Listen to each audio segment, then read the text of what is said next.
Bueno, ya estamos en comunicación y agradezco como siempre el honor de tener aquí entre nosotros a mi queridísimo doctor Héctor Frisby, que siempre nos comparte y nos da luz sobre todos estos temas tan interesantes en el tema de la salud y bueno, en este año que ha sido preponderante el tema y en el que pues nos ha ido ahí encaminando sobre todo lo que sí, lo que no de esta pandemia. Hoy pues tenemos ya el advenimiento, digamos, de las vacunas. Ya comenzó en Estados Unidos la campaña de vacunación. Aquí pues estará hacia fines ya del mes empezando. Y bueno, ¿cuáles son estas vacunas? Ahorita la que está ya presentándose, distribuyéndose más bien la de Pfizer, viene ya en segundo lugar la de Moderna y otras, pero todas estas vacunas pues tienen entre sí sus diferencias, tienen entre sí sus propios mecanismos para actuar. Entiendo que esta de Pfizer y creo que la de Moderna también van enfocadas justamente al RNA, mi doc, ahí que es en el que actúan en los códigos genéticos. Y a propósito de esto, hablar lo que ayer comentábamos, de que justamente se está estudiando el por qué, la diferencia es de cómo ataca esta enfermedad a muchas personas. A unas prácticamente no les hace nada y a otras las mata, y es una cuestión también eminentemente genética por lo que se está viendo. Entonces pues dejemos que sea el experto el que hable. Mi querido doctor, bienvenido y muchísimas gracias como siempre por estas valiosas participaciones aquí en Disyuntiva. ¿Cómo están? Buenos días a todos, buenos días, Jorge. Sí, como lo he comentado desde el principio de la pandemia, estamos aprendiendo la conducta particular de este virus, porque nuestros marcos de referencia eran dos. El primer marco de referencia que teníamos, que era importante por volumen, eran los casos previos de influenza, es decir, cómo se había comportado la influenza, y así es como hicimos las estimaciones, de que se infectaba del 60 al 70% de la población. De esta población infectada se enfermaba solamente el 20%, el 80% permanecían asintomáticos. De ese 20% de los enfermos lo tomábamos como universo, y de ahí el 15% eran pacientes que iban a necesitar hospitalización, el 5% de ese 20% de los enfermos iban a ser enfermos graves, y la mortalidad iba a ser de aproximadamente entre 1.5 y 3.5% de los enfermos, es decir, de ese 20% de la gente que se enfermó. Así es como teníamos las estimaciones. Entonces esto nos daba unas cifras que aún al día de hoy están muy por arriba de lo que tenemos, incluso multiplicando por 2 o por 3 los casos reportados en cualquier país, porque bueno, México no está reportando todos y cada uno de los casos, como no lo está haciendo ningún país del mundo, pero aún con esas estimaciones estamos un poco lejos, porque hay características de este virus que le confieren la gravedad, y es que tiene una tasa de reproducción elevada, es decir, una persona infectada infecta a otras 3 y eso le da un crecimiento geométrico. Y la otra es que el periodo que pasa de que una persona se infecta a que se infecta a la siguiente es muy corto. Es decir, se mueve muy rápido esta pandemia, se mueve muy rápido en la comunidad y se mueve muy rápido adentro de la persona. Ayer le comentaba a algún amigo periodista que me escribió que se estaba sintiendo mal y todo esto, y le comentaba que se fuera al hospital, porque cuando nuestro cuerpo ya no puede contener la fiebre, y ya no puede contener los mecanismos de inflamación que nos hablan, que se bloquea la capacidad de oler, que se bloquea la capacidad de percibir los sabores, que no se puede controlar el dolor de cabeza, el dolor de garganta. Cuando ya no se puede controlar por los mecanismos de nuestro organismo, necesitamos ayuda, y la velocidad a la que se replica el virus es muy acelerada. Entonces es muy importante mantener atención médica rápida, porque esta enfermedad no se mueve tan despacito como una gripa, como la influenza. Es una enfermedad que se mueve de manera muy acelerada. Y antes de que nos vayamos de vacaciones aquí en Disyuntiva, quiero que tengan claros algunos conceptos. El primero es ¿qué tanta gente se ha expuesto al virus? Estos son conceptos, estas son las palabras clave. ¿Qué tanta gente se ha expuesto? ¿Qué tanta gente se ha infectado? ¿Qué tanta gente se ha enfermado? y de esa gente que se ha enfermado, qué tanta gente ha sido enfermos graves, qué tanta gente se ha curado y qué tanta gente se ha muerto.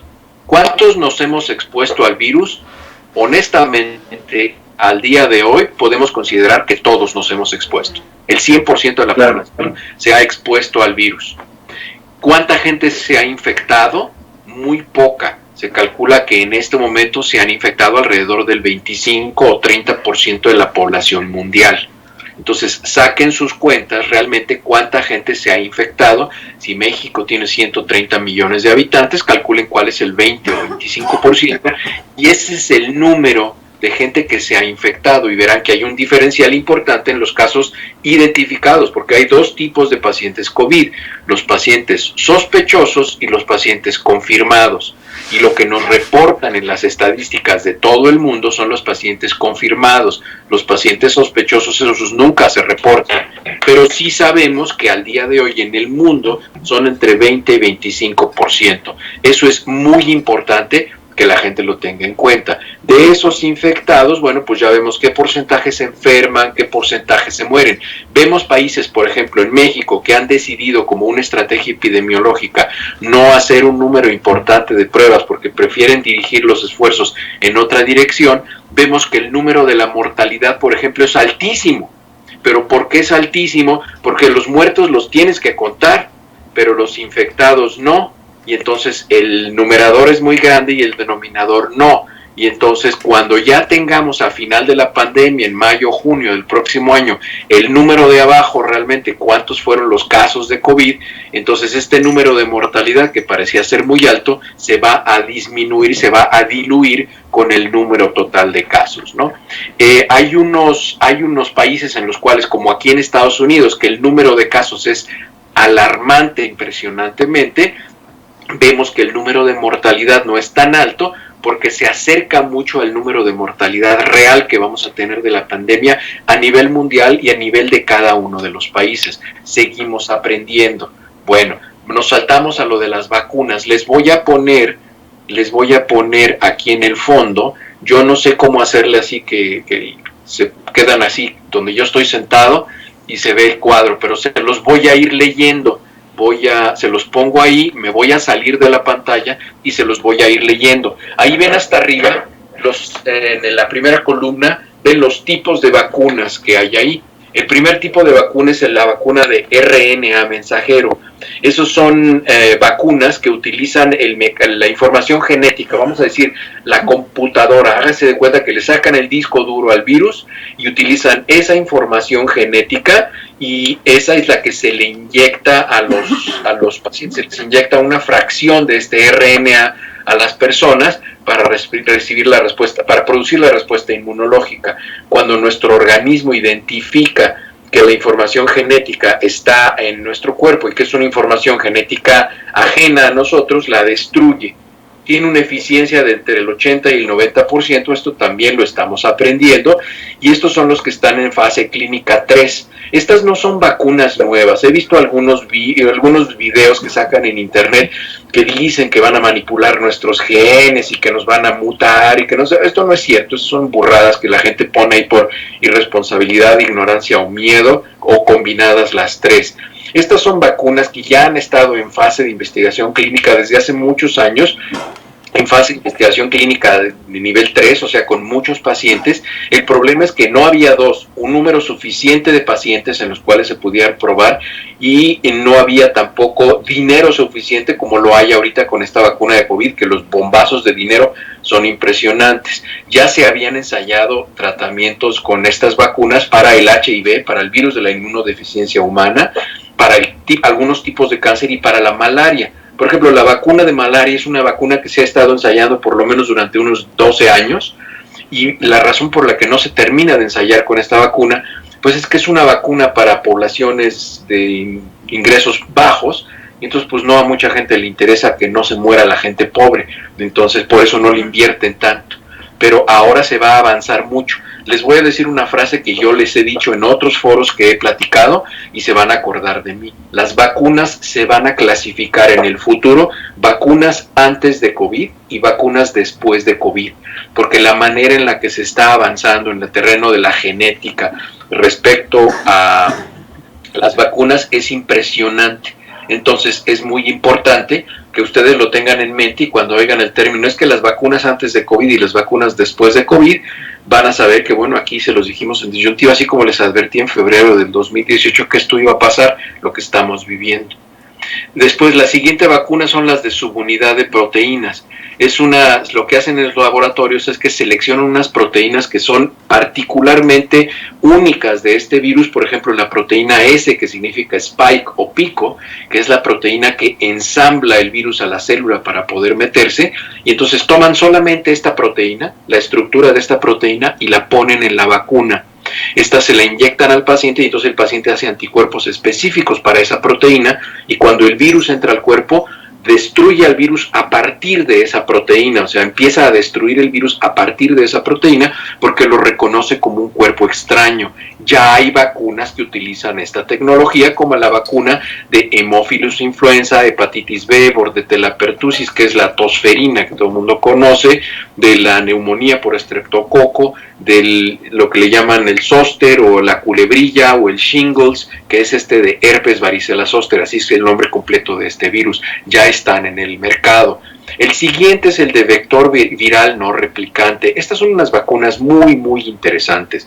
Toman un virus, vamos a decir un adenovirus, que la verdad es que causan gripitas de muy baja nivel en la población, no tienen una mortalidad significativa, los pacientes no se sienten mal. Entonces toman un adenovirus y lo infectan, le meten a ese virus el material genético del SARS-CoV-2, con la COVID-19, lo infectan ese adenovirus y en la vacuna le inyectan al paciente adenovirus. Entonces, ¿qué va a pasar con el paciente? Que puede llegar a sentir síntomas como si tuviera una gripa menor, pero fíjense cuál es la ventaja de este. Este virus lo que logra, el adenovirus, logra meterse a las células.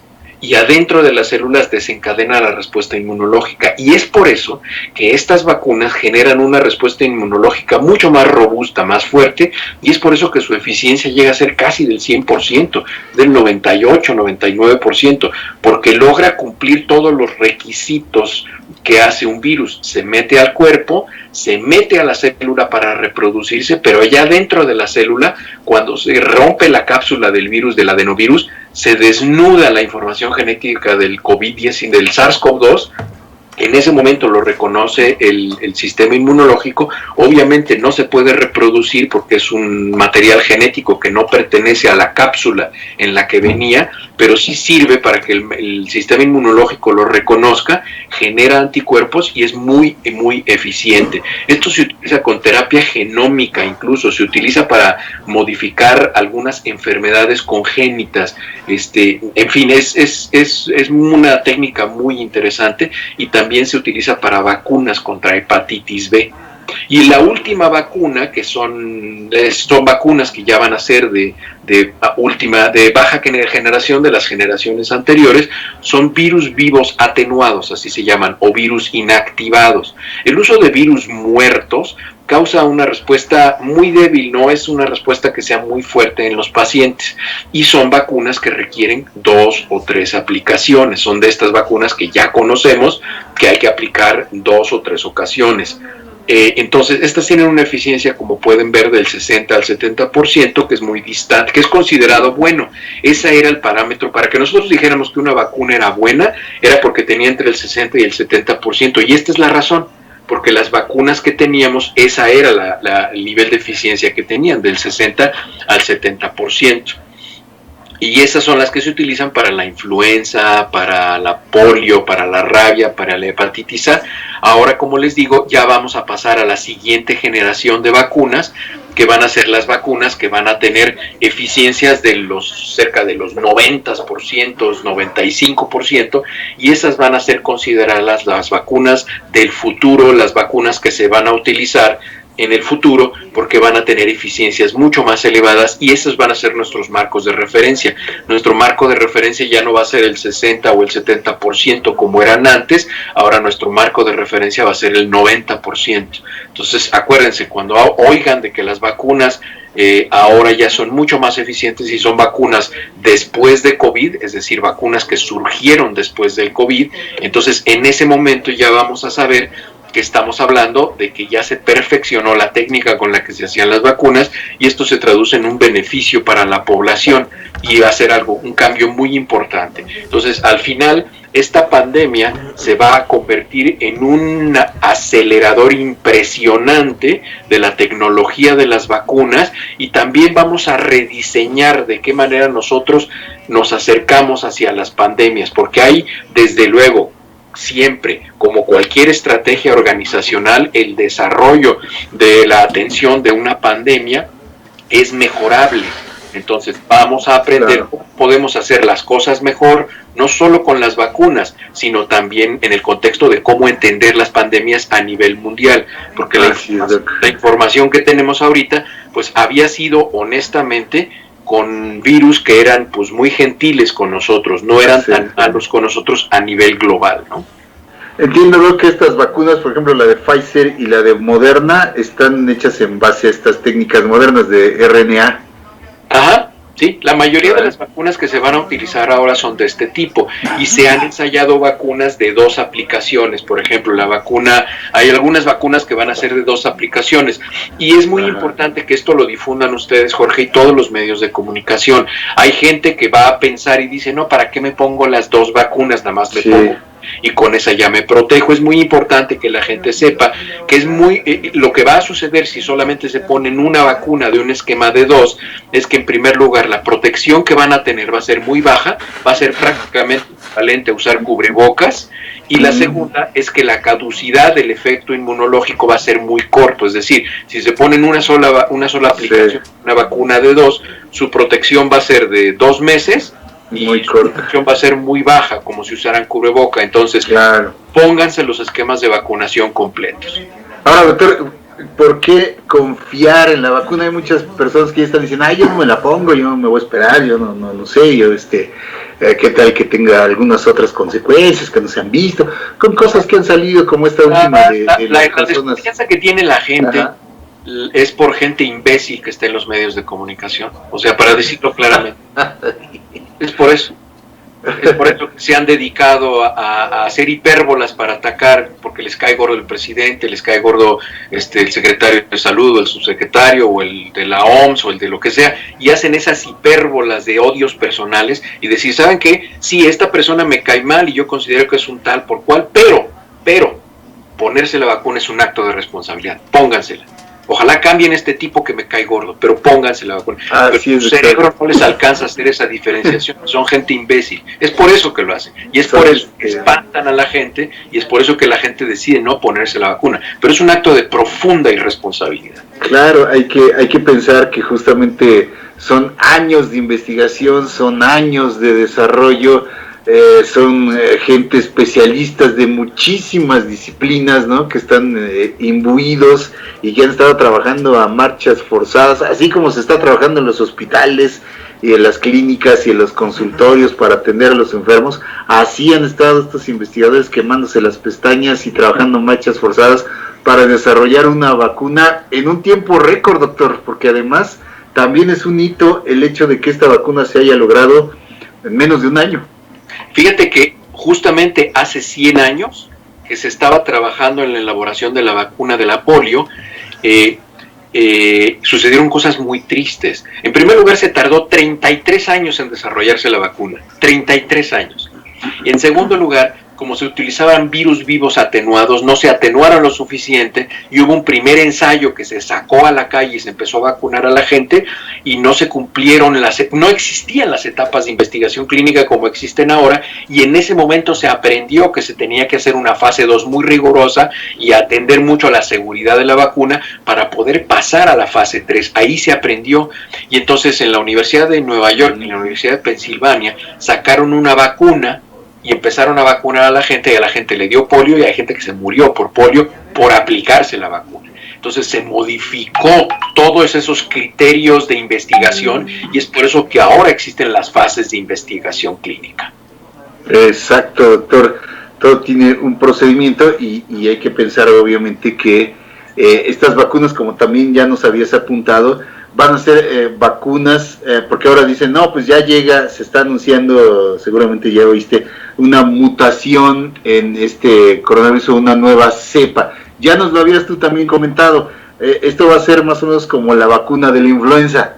Vamos a estar vacunándonos mediante cierto periodo de tiempo, revacunándonos, justamente por este tema de la misma evolución o mutación del propio virus, que una de sus, digamos, motivos de existencia, la de un virus, es justamente sobrevivir hospedándose en un huésped y fortaleciéndose y superando justamente todas estas resistencias que le va a poner tanto las defensas naturales como las vacunas, doctor. Entonces va a ser un proceso, ahora ya nos lo habías dicho tú, ya nos lo habías anticipado también, como el mismo proceso de la influenza, pero sí es importante ponerse la vacuna para tener siempre esa base. Es como tú lo dices, con la influenza, no es lo mismo no tener ninguna vacuna contra la influenza nunca que ya haberte vacunado, aunque sea hace un par de años, ¿no, doctor?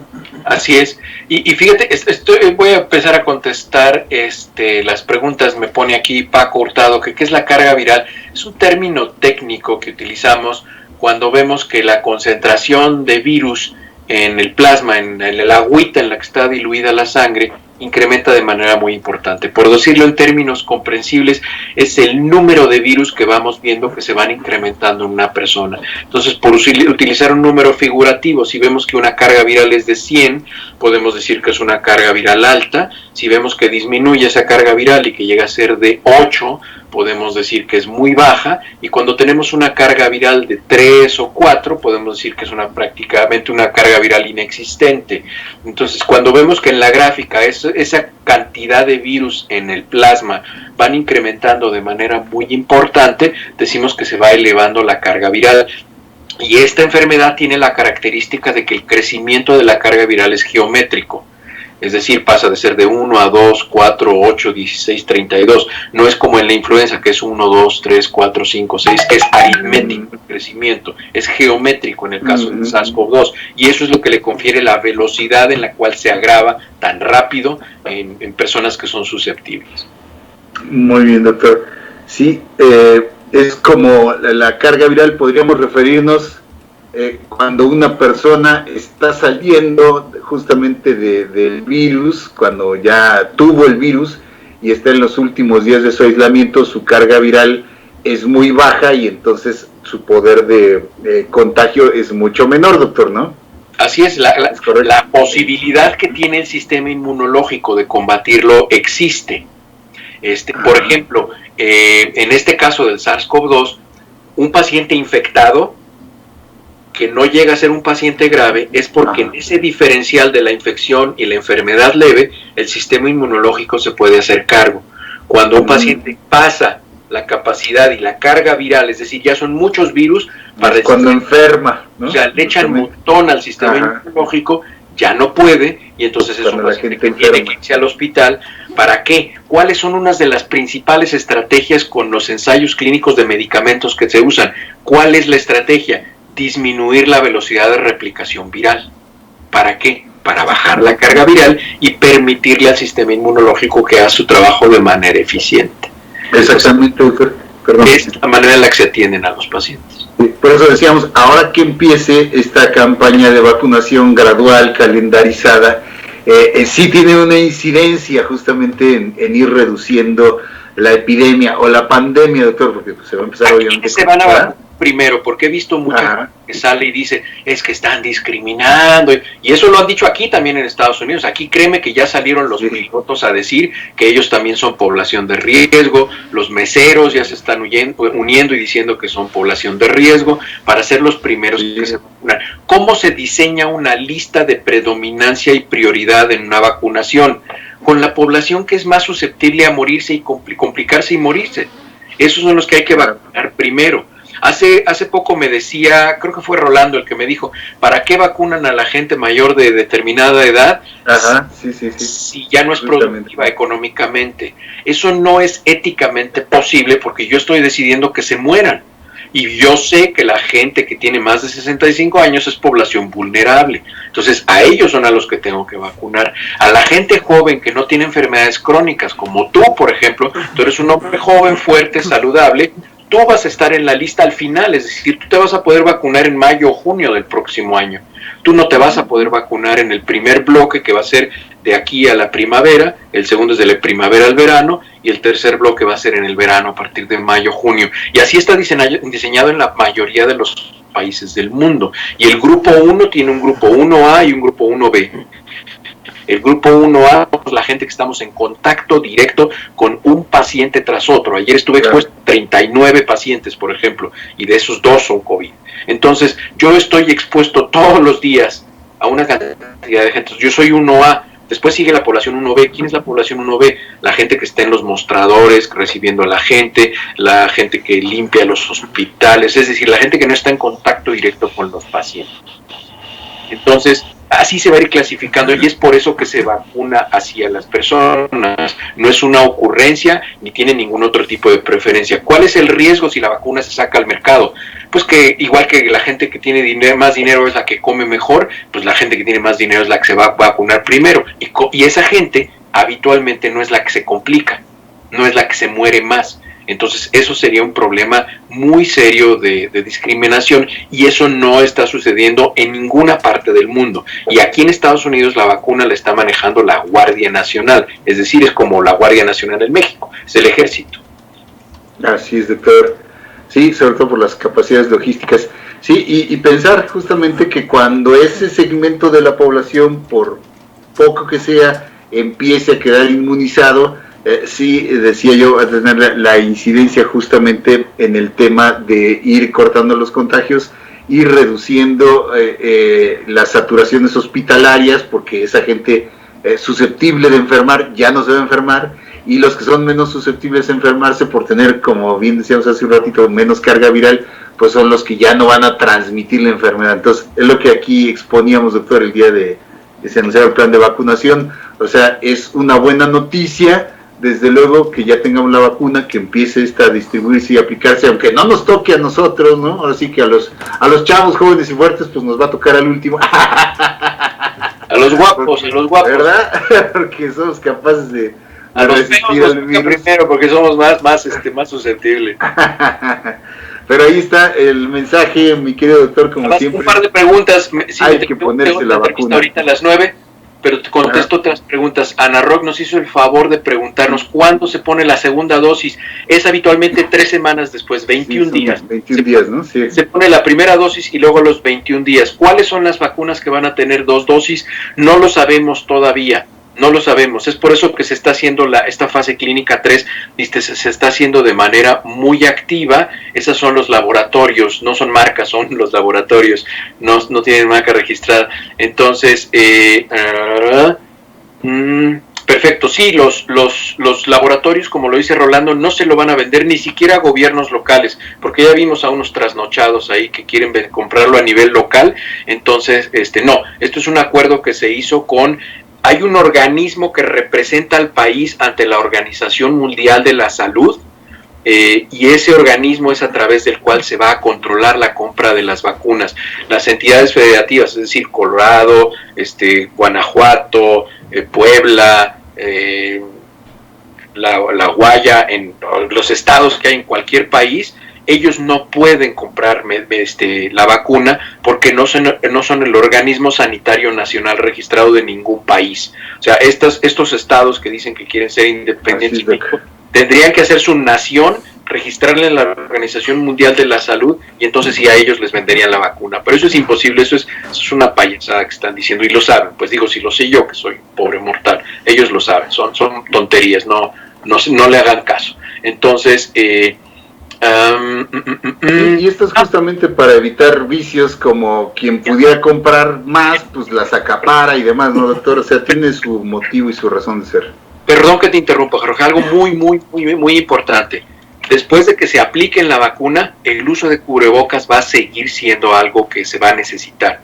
¿Por qué? Porque aunque la persona ya no, acuérdense, expuesto, infectado, enfermo, curado, grave, muerto. Eso es lo que puede pasar.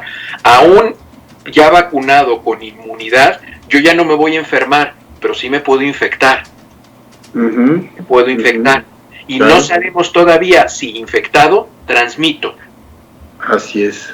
Entonces, por eso es que tenemos que seguir usando cubreboca a un enfermo hay que con los cuidados. o a un vacunados. ¿De acuerdo? Así es, doctor. Hay que seguir con los cuidados en lo que uno es vacunado y aún después de esta vacunación, hasta que esto se remita totalmente, doctor, mediante la vacunación y la inmunización de la mayor parte de la población. Te agradecemos, doctor, como siempre. Sabemos que tienes otra entrevista en puerta, ya estás muy solicitado y cómo no, obviamente por obvias razones. Te mandamos un abrazo, todos nuestros mejores deseos, mi doc, y nuestro agradecimiento por todas estas valiosísimas colaboraciones desde antes de la pandemia y durante la pandemia, mi doc. Nuestros mejores deseos para el próximo año y nuestro agradecimiento y cariño y respeto como siempre. Muchísimas gracias y nos vemos el año que entra, mi doc. Claro que sí, por aquí nos estamos viendo el año que entra. Mucha salud, bendiciones para todos y a seguir trabajando. Con salud lo demás está de nuestro lado. Un abrazo gracias, a todos. Mi doc. Gracias, muchísimas gracias. Hacemos un corte y continuamos aquí en Disyuntiva.